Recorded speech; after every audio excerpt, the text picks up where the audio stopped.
What's up, y'all? It's your boy Rayquansmith, known as King of NILs, and I'm back with another video today. And today, guest, I have Chasegriffin, UCLA quarterback, and he's gonna come on here and talk about different things and how the NIL changed his career and his path to success. What's up, Chase? How you doing? Doing well. Thank you for having me. What you doing on this good Sunday? Man, I'm about to create some content real quick for my music, but What kind it's of the music you last do? day. I do rap, hip hop, R&B. I like flipping samples. So I'll take samples, I'll flip them. I just got a DJ deck, so I'm about to learn how to DJ. Hopefully start doing Yeah, some parties or something like that. that's what's up. That's what's up. That's good. That's good. Tell me some things about you. Where you from, growing up and everything. Yeah, so I was actually born. I live right next to Wilshire, which if you're in LA, like is one of the bigger streets. But right down Wilshire is UCLA Santa Monica Hospital where I was born, and I actually lived in LA until I was around 3 or 4, and then Okay. moved out to Texas. So I'm a Texan. That's where I grew up. Okay. But I ended up back at UCLA, and growing up, I always wanted to come back out here for school. Throughout high school, it was sort of looking like I'd be on the East Coast, hmm Ivy League, and then before my senior year, I got UCLA, and I committed. Yeah. Great choice. I've been to LA one time, Okay, okay, yeah, it's different, because like yeah, the time different. I gotta wake up early, late right. because my body gotta adjust to the time. So go back So, out there for my birthday coming up too, okay, because I like the view and everything. yeah, It was it's crazy. clean. Yeah. When was your first thought when NIL hit July 1st? Yeah, so it was an exciting time. I think, and you probably know this too. Like athletes didn't expect this to happen, at least in our careers. There were some rumblings of it, when we were freshmen or whatever. Like, what class are you? High school. 2023. For Oh, for high oh, school. high school. 2019. Right. So I'm in class 19. So, Mm-hmm. so coming out, we weren't really thinking about this. We were just thinking Mm-hmm. about football and all that, and we still are. But now that NIL's in play, I was really just thinking. I didn't have any big expectations or Yeah. something for it, but I was just like, well, I think I put myself in a good position to represent brands well. Mm-hmm. Sure of myself. I know how to speak well. And when opportunities come, I'm gonna kill them. And that's sort of what happened. Now, if this NIL era was back in Reggie Bush era or Right. back in the time, like how would that look? They would have made millions. I definitely think, and I was actually talking about this with my father. The amount of money, because I'm from Austin, Okay. and they're probably the biggest sports legend in the past, maybe ever in Austin history, besides Earl Campbell, is Vince Young. Okay. And if Vince Young had his career during a time when NIL was available for student athletes, he probably would have made $10 million 10 minutes. at least. He was the face of the state. Mm-hmm. And when you talk about the opportunities that were lost, I think that just puts more emphasis on how important it is to make the most of these opportunities now. So you know how LeBron went to high school straight to NBA. If that Right. era was around, do you think he would have went to college? No.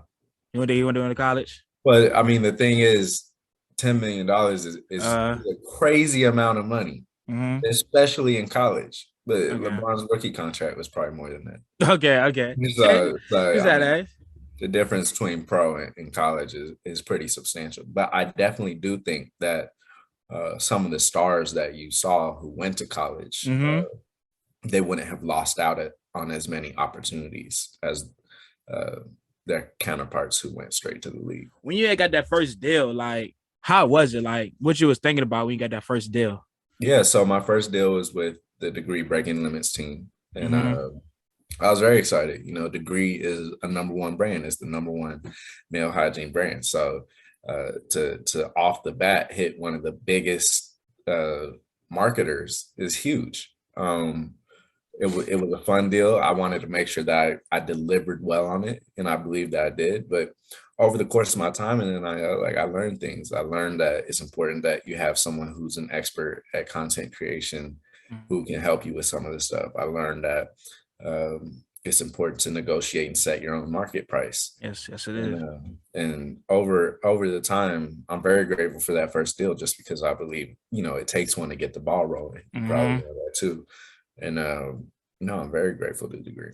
When it comes to your favorite partnership, is that one of your favorite partnerships, or you have another one that's your favorite? Yeah, I mean, I'd say all of my partnerships have honestly been great. Hmm. I'm grateful for each and every one of them. I think all of them are different, but one thing that links all of them is, and I think it's part of the reason why they pursued me to work with, Hmm. they're all story based. They're based off the person's story. Yeah. And I think it's important that companies reflect on this when they go into NIL with Hmm. college athletes. Like, a lot of these athletes have unique backgrounds, come from households where they're the pride of their families, pride of their high schools, pride of their entire towns. Yes, sir. And you got to utilize that, because not only does it help the student athlete with the deal, but it adds value and color to your company. I'll definitely be trying to look into a lot of black owned businesses. Right. What advice do you have to get to other athletes like ourselves to be more successful in this NIL? Yeah, I would say just know yourself. Mm-hmm. And that's something that's, easy to say and cliche, but truthfully sit down with yourself. And for me, it's 3 words. I'm a believer, I'm a winner, and I'm a provider. It's not the same for everyone. Like, it doesn't have to be what you ought to be. Like, really reflect on yourself and be like, what makes you special? Because at the end of the day, everyone who made it to college and is still playing their sport, it took work, it took dedication, it took sacrifice, but it also took an amount of focus and commitment to something that is honestly rare, and is a key driver for success. So for people to recognize what's special about themselves first, then they can tell themselves, all right, this is what I'm about, build their story, and then you can sell it to others and be like, look, this is what I'm about, this is how I can add value to your initiative, your organization, your company, Mm-hmm. and build from there. I see that you're going to the NIL summit Oh yeah. June 13th through the 15th. Like, Yeah. what you think how that's gonna play out? No, I think it'll be great. They're Mm-hmm. calling it the SBs of the NIL, but I Mm-hmm. think it'll be its own thing. One thing that this place has is the amount of brands and consumers, but also athletes there. And Yes. that's something that's rare, just because it's not only a celebration of NIL, but it's also another instance of it. Mm-hmm. I bet you a whole bunch of deals are going to come from that event, Definitely. based off of these companies and marketers meeting these special athletes. And I'm super excited.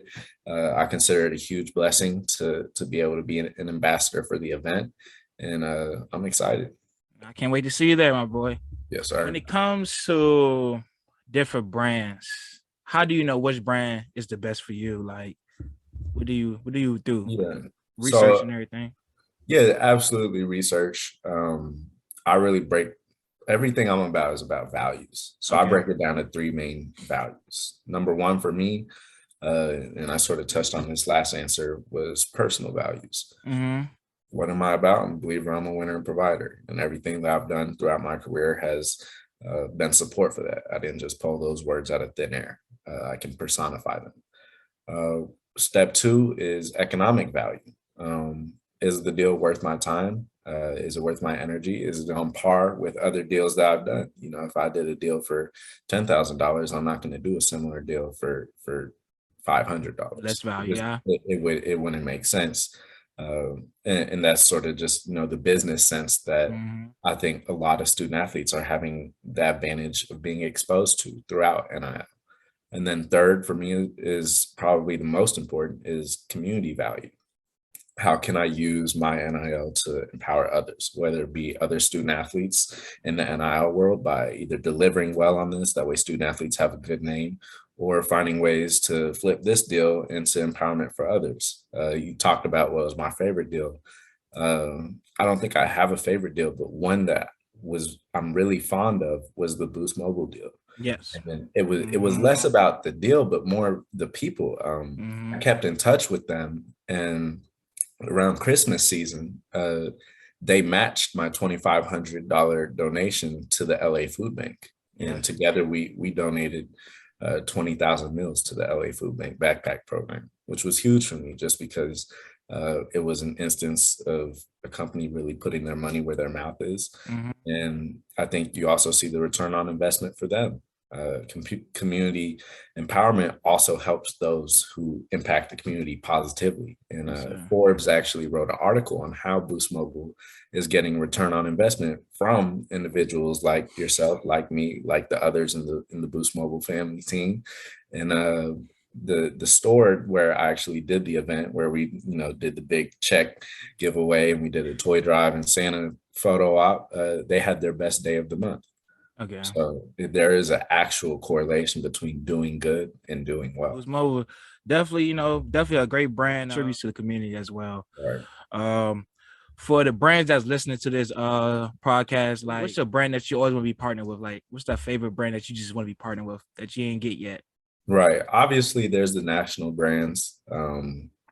Really, as long as there's a company that not adheres, but fits in the realm of the three values that I place, where it's personal value, economic value, and community value. I think they're all perfect deals. It's really all about how you go about them. I've been quarterback all my life, and one of the things I've heard is you have to go into every single play thinking this is the perfect play. This is what's going to score a touchdown. Because if you don't believe it, your teammates aren't, and it's not going to work. Definitely. So every time I step in that huddle, I'm selling the play like, man, this is the best play that ever happened. And I really take that same strategy to the NIL space and really everything that I do. So if I have an opportunity and I agree to do it, I'm fully committed to it, and I'll deliver all the way and make it the best that it can be. Speaking of teammates and UCLA football, how do you time manage football, school, NIL deals in one? I really already didn't do a lot of things before NIL. It really was just school and football, and that's really how it's been probably for the past 15 years. But adding in NIL, I think you have to balance the value of it with the time. So because it provides value for me, I probably allocate 4 or 5 hours a week to it. Now that we're going into spring football, it'll probably be more than 3 or 4. And I think the main thing is you don't lose sight of the main thing. So I'm here. I want to win a Rose Bowl. Yeah. I already got my degree in 2 years. Now I'm in a master's program. I think I just got a 4.0. So as long as those are still going the way they're supposed to, I can feel comfortable dishing out time to NIL. What'd you major in? So my major was in public affairs, but now I'm at the School of Education. Okay. What you want to do with that? So public affairs really helped me build out my plan for NIL. It's all about helping the maximum amount of people with the infrastructure that's already there. And for us, we really relied on playbooks to do that. Okay. So I took that same strategy of building out best practice playbooks to NIL, both for myself and others. I think that's a reason why I've come into the forefront as far as speaking about NIL, because I can put it into an actual step-by-step process of how each person can, take little tools and tidbits to make NIL successful for them. So that was something valuable that I got from my major. Now that I'm in grad school, I'm actually in a certain program, a master's program called the Transformative Coaching and Leadership Program. And I don't know if I have aspirations to coach, but I definitely have aspirations to lead. And all the teachers and professors in there are either, professors who have dedicated their entire lives to this, or they're former UCLA coaches who have won national championships. So you just pick up so many things by being around people who have exhibited greatness throughout their careers. My major is mass communication, and mass communication, it helps with public speaking, because, you can be doing a lot of interviews. You can be talking to a lot of people. You don't want to go out there and stutter or not say the right thing. So, I think that really helped me just become a better speaker and everything, get out of my comfort zone, because everybody knows me. I hate speaking. Right. This me speaking like this, I would never did this, probably 3 years ago. You probably got the most deals east of Mississippi. So just everybody seeing me just doing something different, actually speaking to everybody, it's different, because I kid like me, I ain't like reading in class. So everything just changed and everything. So, You know, Right. I think this NIL really just is helping everybody just come out their comfort zone and do different things. You know, a Right. lot of things they never did 2 or 3 years ago while they was in high school. Right. So It's definitely an opportunity for growth. And that's actually something that I'm focused on with my next venture, which is financial education for okay, student athletes. We've already launched with Uniworld Group. With Uniworld Group, which is the biggest multicultural advertising agency in the world. They're half owned by WPP, which is a huge conglomerate, and half owned by Monique Nelson, who's the CEO. And what we're doing there is we're making sure that we preserve equity and empowerment in the NIL space, primarily okay, for Black student athletes.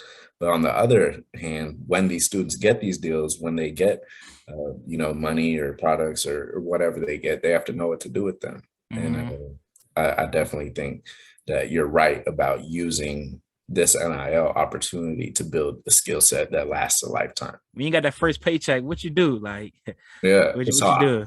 I haven't spent a single dime.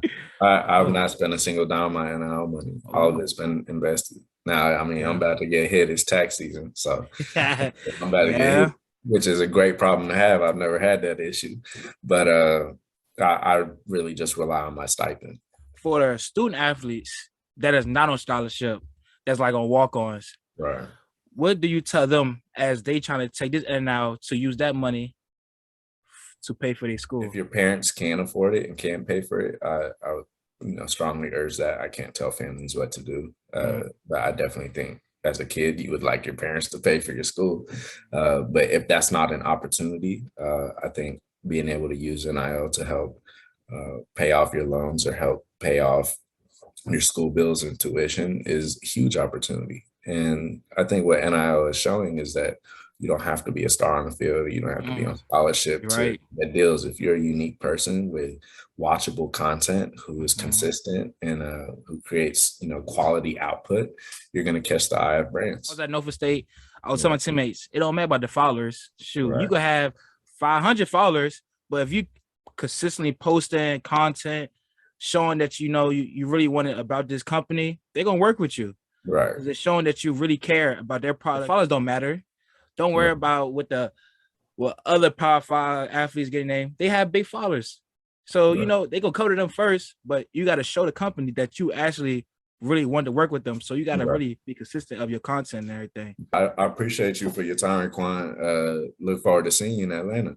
Thank you. And tell everybody where they can find you at your Instagram, Oh yeah. Twitter. All right. So I'm on Instagram and Twitter at ChaseQB11. And you can find me on SoundCloud. I actually got 15 songs already up there. I Okay. make the beats and I mix them at Chasegriffin. Okay. Well, Chasegriffin, I appreciate your time. I appreciate the love, and I will definitely be seeing you in Atlanta, man. Yes, sir. I appreciate you. God bless. God bless you too. Thank you.